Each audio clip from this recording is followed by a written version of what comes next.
Hello! Welcome everybody to Taylor Talks Comics Live. Thank you for joining me. Got a big show today. I got lots of news to cover. My tabs are all open. We're ready to go. Lots of comic book news to cover today. All right, let's start with, where do I want to start? This is the not so fun news, but I feel like it'll garner some good chat, some good conversation. First, let's go into this, because this one really kind of irks me, and I want to hear you guys' opinions on this. So I don't do a lot of when I talk about comic book news, I don't talk about right now Marvel's gonna have a Captain America from every country, which I think is what they're doing, which is cool. It's fine. I'll probably end up reading it, but the news that I want to talk about isn't so much about that, unless it's a cool comic book creator doing a cool comic for Marvel and DC that I'm into. But this kind of annoyed me, and I want to talk about it with you guys. So Marvel's all-new True Believers blind bags debut with Ultimate In-Game #1. This December, Ultimate In-Game #1 arrives at comic book shops in True Believers blind bags, Marvel Comics' first ever blind bag program.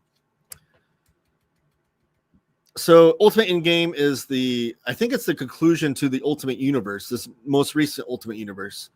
Someone correct me if I'm wrong. I'm not I've read the first 5 issues of each of those series, I think. Ultimate X-Men being my favorite. Peach Momoko's killing it on that title. I've not read Denise Camp's Ultimates. Hickman's Ultimate Spider-Man. I'm a fan of Hickman, but it's not really my favorite Hickman. But I digress. The Ultimate In-Game is their big event that I think is concluding the Ultimate Universe, or at least this era of it. I don't know. Is that right? Someone correct me in the chat if I'm wrong on that.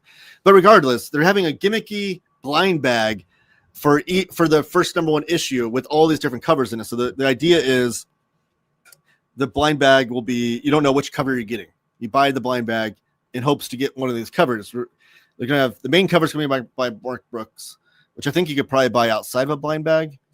And then there'll be foil variant cover by Derek Chu, Sanford Green, Alexander Lozano, CAFU, Peach Momoko, Dan Panosian, Ryan Stegman, Scotty Young, Chip Zdarsky's doing a cover. And then there's version variant covers, which is, I don't need to get into that. But here's some of the cover examples. The covers look awesome. I mean, I'm not against the covers. If the Peach Momoko one for sure looks cool. Is it down here? Maybe I have to cycle through them here. So here's the main cover by Mark Brooks. It looks cool. Here's this is what the poly bag is going to look like. So you go to the shop, you buy your comic book's going to come in this poly bag like this, where you can't see what cover it is on the inside. And there's going to be an in-game homage to the movie. So the movie In-Game is going to have the same the poster, but with these comic books. Here's the foil variant by Derek Chu. Here's the Peach Momoko cover. Huge fan of Peach Momoko. Looks great. Here's the cover by Dan Panosian. That looks an awesome cover. And then here's the Chip Zdarsky Ultimate In-Game, done in kind of like the Spider-Man Life Story cover that he does, cover treatment that he was doing. And Chip Zdarsky's he's a cool artist and cool graphic designer, as well as a good writer. But I want to hear your thoughts on this. I hate blind bags in general. I've never got into the trading cards I was into as a kid. But as far as when Pokemon was becoming a big deal when I was a kid in 5th grade, when all the other 5th graders were into Pokemon, I tried to get into it because everyone else is into it. It just wasn't my thing. I'm now cursed with a son that is obsessed with Pokemon, but that's a different story. But I never liked the idea of I buy this thing and I don't know what's inside of it. So I don't like the idea of I buy this pack of Pokemon cards and there might be something cool in it. Or I buy this, even the toys now have blind toy, which they've been doing that for years now, but now it's even bigger. Now you go, there's a store in my local mall that has $20 blind bag toys where you spend $20 and you don't know what toy you're getting. I hate it. It's gimmicky, but then bleeding into comics, which this was done more recently in Firstly. I'm sure there's some history of a blind bag comic book thing from years ago, but in recent history, the first one to do it was Robert Kirkman with the recent Invisible Universe Beast Man or whatever it's called comic. I wasn't trying to denigrate him, but I really do forget the name of the title. It was Beast something or other, where he did it, and he it is super popular on YouTube channels and TikTok and whatnot. People are unwrapping which blind bag they got. It was a big deal. I can see like the excitement around it or what have you, but it's going to boost sales for that number one cover. I feel like this is like the gimmick stuff that we should have learned from back in the 90s, right? With the foil variants and the die cut variants and all those other gimmick covers that we did in the 90s, which I don't think led to the comic book industry cratering in the late 90s. I think it didn't help, but it wasn't the number one thing that cratered the industry in the late 90s where Marvel went bankrupt and things. But it didn't help. All that boosting of sales for the number one issue, and then nobody comes back for issue 2 or 3 or 4. That's the thing that sucks. Is that this number one issue will sell crazy. These blind bags will sell awesome. It's going to be a successful gimmick for that number one issue in sales. It'll be the best selling comic that month for sure, hands down. Maybe the best selling comic of the year, perhaps. But what will issue 2 look like? Will those sales go tank down to the bottom of the pits by comparison of issue number 1? Because people are going to be excited about the blind bag, but what's inside the comic? How many of those people are going to read them? And then how many people are going to buy like 7 of these blind bags and then only buy 1 copy of issue 2 because they want to keep reading it? So it's like the sales going to be boosted, but like to what extent? And what's the point? Like as far as like, I can go on rants for days as far as I hate the renumbering of these titles. I'm totally of this Todd McFarlane school of thought where it's like, if you have an issue number 17 you want to sell, rather than renumbering it to issue number 1, sell issue 17 and promote it in a way that is going to get people excited about it. If you want issue number 38 to be the new jumping on point for the Spider-Man title, rather than go to number 1, promote it as this is your jumping on point. If you've been missing out on Spider-Man and you feel like you're behind, jump on with issue number 38. Here we go. But it's all this renumbering. It's all this gimmicks to get people to buy issue number 1s.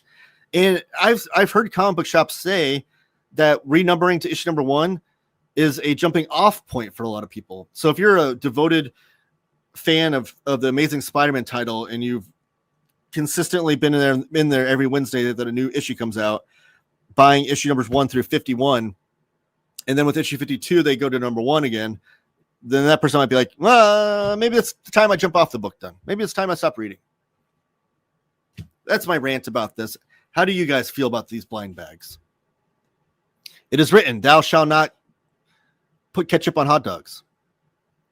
I'm not into variant covers to begin with, so the blind bag thing is simply a collector gimmick. I agree.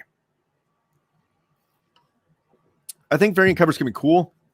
I love when you get like a omnibus and they show all the variant covers in the back and you kind of flip through some cool art. To me, it's kind of like the pinup of back in the day when you'd get like cool pinups, but like when Mike Allred would get all the different cool artists like Jack Kirby, Frank Miller, Mobius and stuff to do pinups of Madman.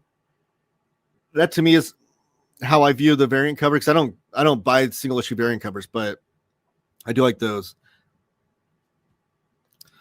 But I have an uncle who puts mayo on English peas. That's an interesting one. Blind bags is gambling. Get gambling away from comics. I agree. Wow, that Chip Zdarsky cover is horrible. I don't think it's horrible, but okay. I mean, I don't think it's like the greatest cover ever, but I don't think it's horrible. Very true. It boils my piss. Next Imaginaut. I'm still unconvinced that it's one of his... Oh, this is about Kurosawa. Anyone lay hands on the Hawkman DC Finest yet? No, I don't have a copy yet, but that's like the early stuff with Joe Kubert, right? Momoko is great. Zdarsky is not fun for me. They're leaning into the collectors and not the readers. Which, yeah, the collectors will be there for as long as the collecting is profitable or, you know, they can make money off of it. But the readers will be there for a lifetime. That should be like their tagline. The readers will be there more faithfully and for longer. You don't want to piss off the reading audience. I also feel like we will sacrifice everything to keep the direct market. I want comic book shops, but we need new readers.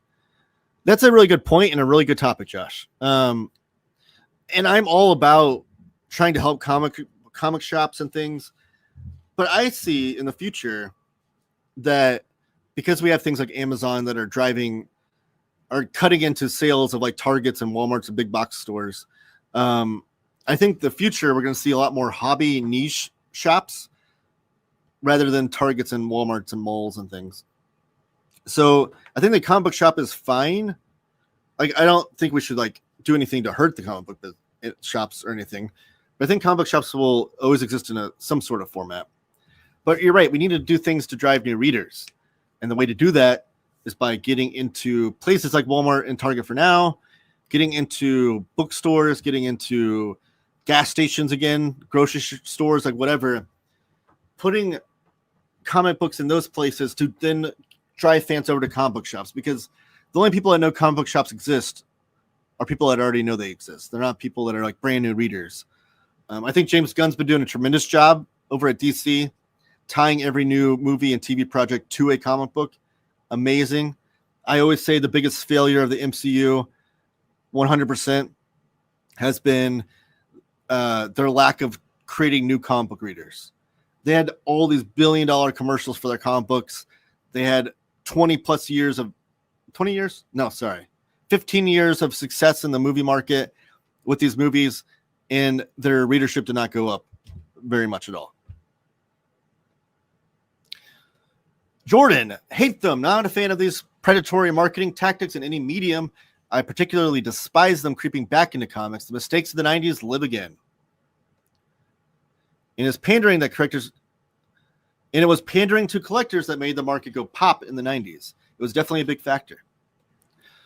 Derek, I'm tired of living in an age where I can't buy the cover I want, and I want without gambling. It's out of control like Pokemon cards.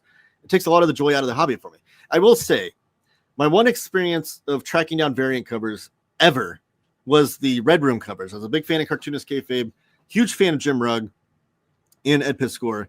And I was trying to buy all the single issues to support Ed and Jim. And I like the comic. Red Room is awesome. I think people that denigrate the comic are, I don't know, whatever. That's another topic. But Jim Rugg was doing these variant covers for each issue where he was doing an homage to a classic cover. So he did like 8-Ball and Love and Rockets and Spawn and these classic indie comics. And I was collecting them consistently until like issue 4. It was like the Ninja Turtles variant, which was awesome. Jim Rugg, his artwork is amazing. And I was stoked for it, but then it became like a 1 in 25 or 1 in 50 variant. So I went to my comic shop and they're like, yeah, that'll be $50. I'm like, $50 for a single issue comic book? Like, no thanks. I'll take my chances that Ed reprints the variant cover in a trade paperback, which he never did, by the way. The Red Room trade paperbacks don't have the variant covers in them, unfortunately. Hopefully, I know his family has talked about doing a omnibus of all the Red Room stuff. Hopefully they'll collect it all in there, but you're exactly right. I hate the idea of wanting a cool variant cover and having to pay crazy prices for it. It's not like any sector of the print world is thriving these days, though. So I understand why separate tactics like blind bags get pulled out.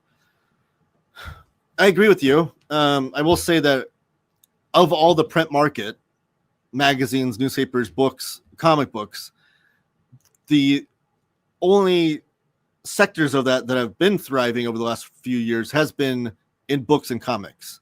Newspapers and magazines have still been plummeting in sales and things because that's more of a disposable type medium. I feel like, especially with news, like after a day, it's old and you don't need it anymore. So those can transfer to the digital platform way easier, in my opinion. But books and comics, I think, will always be here. I mean, we've had vinyl sales beat digital sales of music a couple of years here and there. CD sales are up now. Physical media, I think, will always be popular in some format. But I understand what you're saying. I feel like we are more into collecting covers than reading the comics. I agree. I like the blind bag idea. Punishing variant cover collectors, speculators like this is a great idea. Harvey, that's a hilarious way to look at this. And I kind of love that spin on it. Let's punish the people that are... I like that. That's funny. Which, by the way, everyone, please subscribe if you're watching this. Give the video a thumbs up. Everyone in the chat, please give the video a thumbs up. And comment down below if you're watching this. Honestly, I think the best word is word of mouth. Absolutely. Which is why I need more word of mouth with my YouTube channel, guys. Everyone watching this, guys, gals, share my channel, word of mouth, wherever you're talking comics on your social media platforms. Share it. YouTube.com/TaylorTalksComics. I do have a Discord. Thank you, James. If you want to go over there and chat comics with us, that link is all down below in the description of this video. And also, James just shared it just then. I think that's all the plugs. Follow me on Instagram. Follow me on Twitter. Taylor Talks Comics. Everyone have a good one. See you guys later. See you next week on Wednesday live at noon Eastern and all throughout the week on my pre-recorded content. Keep talking comics.